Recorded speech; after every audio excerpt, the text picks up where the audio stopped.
Maaf Miss, ini aku juga mau ngomong sama majikan kan, kalau aku ada tanggungan gitu Miss.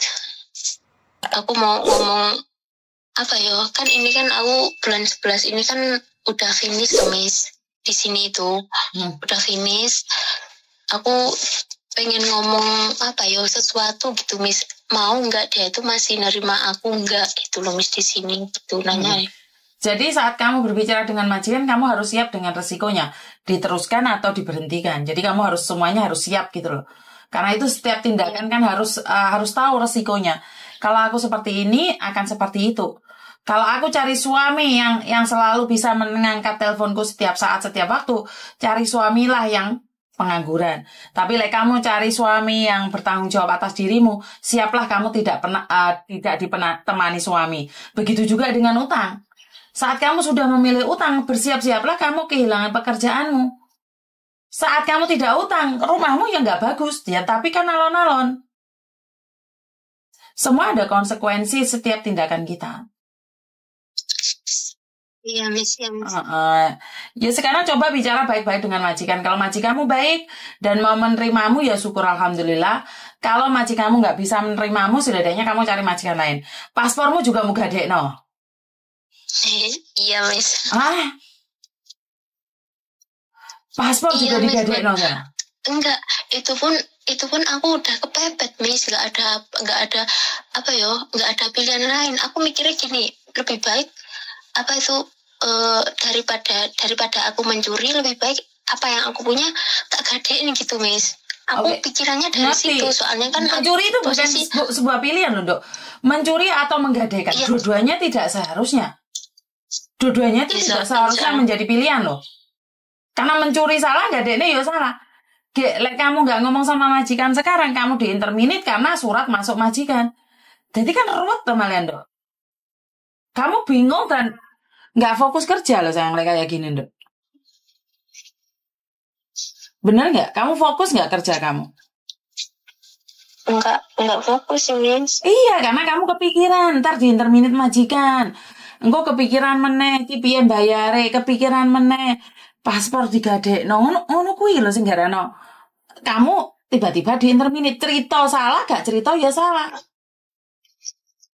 Iya, Mas. Beraninya itu ceritanya sama Miss Yunito. Iya, tapi kamu harus tahu resikonya loh. Bahwa bukan Miss Yuni mau menghinamu ya, tapi saat kamu gaya hidup mewah oleh utang, kamu akan menanggung resiko kehilangan semuanya. Karena saat bank rentenir mencarimu, kok kelenger, Dok. Aku sudah Miss udah ngomong sama Bang Miss kalau aku nunggu rumah itu gitu loh. Kalau aku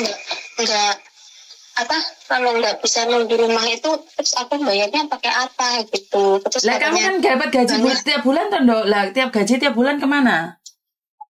Udah dibayar, Miss.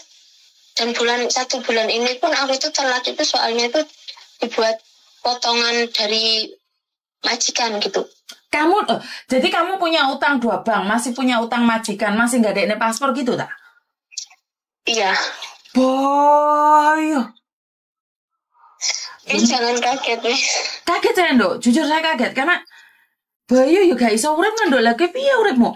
Dia majikan punya utang berapa kamu? Yang tinggal 5.000. Aslinya berapa? Punya utang majikan berapa? Cuma 9.000. 9.000. Paspor kamu gadekan berapa? 5.000-an. Iya 5.000. 9.000 plus 5.000, 14.000. Terus utangmu nek jopo piro, Dok? Totale kabeh. 4,5 sama 2,5, Miss. 2,3, ya. 4,5 itu berapa? 45.000. Enggak, 4.500. Kamu cuma pinjem uang 4.500 sama bank? Oh, kalau semuanya itu 45, tapi kan udah aku cicil gitu loh, Miss. Sudah tinggal 6 bulanan gitu. Iya, 45.000 kamu pinjam, terus satunya 25.000 gitu. Iya, tapi yang satunya itu cicilan 23 itu tinggal 4 bulanan. Ayo, awam gak ngelu nduk, mikir aku ngrungokne ngelu lho. Kan maksudku kan gak kuat lho nduk, wong gajimu sakwulane piro? Kayak bayar bani gaji 5.000, bayar bani berapa per bulannya berapa kamu, Dok? 56. 56 mau modern. Cek masih kirim rumah enggak? Enggak wis, udah stop wis. Enggak wis. Enggak berani aku wis. Bye. Ya makanya ini aku kan sambil cari parteman gitu, Mas. Hati-hati golek parteman, ya salah-salah terus mlebu penjara wae engko. Aduh, Miss, jangan sampai ya Allah. Loh, dia tenang Dok, saya nggak ngajak bercanda. Posisi saat kamu ruwet, kamu cari sampingan yang tidak halal, bisa bilang seperti itu, dan tidak legal. Apes gak ono dek kalender loh, Dok. Posisi bingung, posisi buntu, inget Mbak waktu itu punya utang banyak, dodol banyu ketangkap polisi. Yang di Monggok itu, Miss? Iya. Bukan? Iya, ketangkap polisi gara-gara cuma jual air loh. Iya, tahu aku, Miss. Halo, kemarin aku sudah nganti-wanti sama kalian loh. Karena saya tidak bisa memberikan solusi saat kalian sudah masuk penjara. Karena itu adalah hak mutlaknya pemerintah Hong Kong. Kayak money laundry, aku selalu bilang hati-hati Mbak, jangan sampai buku bankmu dipinjamkan orang. Karena saat kena nggak bisa siapapun yang bisa membantu. Bahkan pengacara yang ada di Indonesia bulan ini datang nggak bisa bantu tentang mengeluarkan kalian dari penjara, money laundry nggak bisa. Karena itu adalah hak ketentuan pemerintah setempat. Karena itu aku ngomong sama kamu loh. Kue wis bebanmu sampe abote jek partem. Hati-hati loh. Aku gak peduli kamu partem apapun. Cuman yo wis hati-hati dhewe.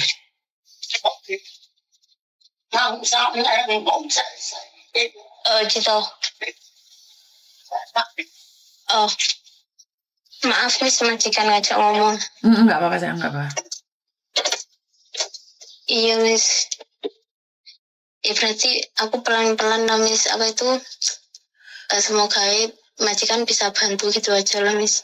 Itu Miss. Jadi kamu daripada ntar suratnya masuk ke majikan, lebih baik kamu dari awal cerita dulu. Jadi mau tidak mau, uang terima tidak terima ya seperti itu. Ya muka-muka majikanmu belum terima kamu. Tapi ingat. Amin. Tapi ingat satu hal, majikan bisa nerima kamu, ojo utang mana Dok. Miris Miris banget. Siap, Miss. Kalau berdoa, moga-moga majikan bisa memaafkanmu dan jangan diulangi lagi. Karena utang sakmono iki gede lho, Nduk. Ndas kowe ngelu lho ngrungokno. Enggak, Miss. Aku aja ini udah udah buntu. Mau nangis aja udah nggak bisa nih, terus ketawa aja gitu. Saiki ngene lho, Nduk, bayangno. Kerja ndek Hong Kong 3 tahun. Utang 75.000. Ate adol omah Indonesia, apa ya gak sini. Lah apa kan jadi pembantu di luar negeri ate adol rumah di kampung? Hah? Secara logika kan gak masuk tuh di otak sayang. Iya, kan maksud aku gini Miss, seandainya itu saudara-saudara aku bisa ada uang, bisa bantu gitu loh Miss. Jadi kan aku bisa pelan-pelan bayar mereka gitu loh Miss. Maksudnya kalau bisa nutup di sini, kalau mereka bisa bantu gitu nutup di sini, kan aku sisanya gaji kan bisa tak kirim bayar buat mereka gitu Miss. Maksud aku itu gitu. Tapi kan masalahnya kan keluargamu sendiri kan harus ngomong, mereka sendiri gak ada duit. Buat hidup mereka aja susah, gimana mereka bisa beli rumah itu? Ya wis cara satu-satunya sebelum majikanmu dapat surat ya ngomong dek majikan. Ngerti? Iya Miss. Tapi aku kurang bahasa loh Miss. Ngomong itu jarang aku sama majikan. Lah aku kurang bahasa tapi kau pinter menutang toh Nduk. Hah? Iya nanti pelan-pelan aja lah Miss. Ya lah nak. Semoga dia ngerti gitu. Makasih ya Miss supportnya. Ya, sorry ya Miss Yuni nesu di awakmu karena saya sangat sedih sekali saat kalian bekerja di luar negeri tapi malah barang di omah sing didol. Sepurane ya. Miss Yuni nggak marah sama aku, malah Miss Yuni sayangi sama aku. Iya, karena kalau aku sudah nggak peduli, aku pun nggak mau ngangkat telepon Dok. Karena ngeluh loh, ngerungokne isu-isu ngerungokne utang nih. Iya. Iya, maaf Miss ya. Makasih banyak loh Miss. Yo, Papa. Bye.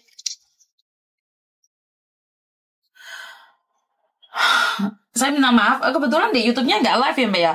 Di Facebook-nya yang live, gantian. Jadi semua di TikTok-nya ini nggak tahu kenapa sangat sulit sekali ya, nyendat.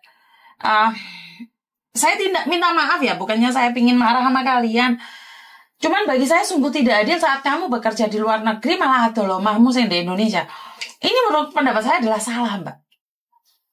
Bukan kamu nambahi harta keluargamu, tapi kamu mengurangi harta keluargamu. Iki biar terus hitungannya biar jajal. Jadi aku gak bisa ngomong Mbak, ini salah kaprah. Keluar negeri untuk memperbaiki taraf hidup, tapi keluar negeri untuk menghabiskan uang yang ada di Indonesia. Ngapain harus Mbak Bu di Indonesia? Benar nggak? Jadi ngapain kita harus bekerja di luar negeri sementara kita nggak bisa apa-apa? Ya semulia orang sama Mbak Rosa megawe.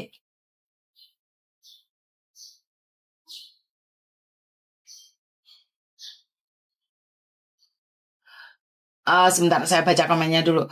Semoga Mbaknya dapat jalan keluar karena aku juga pernah mengalami ya. Semoga aja dapat mengalami merubahnya ya Mbak ya. Kenapa?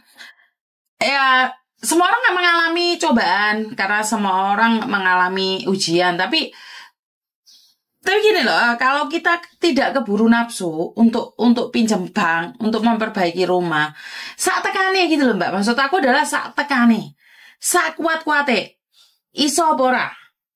Enggak, jangan terburu-buru.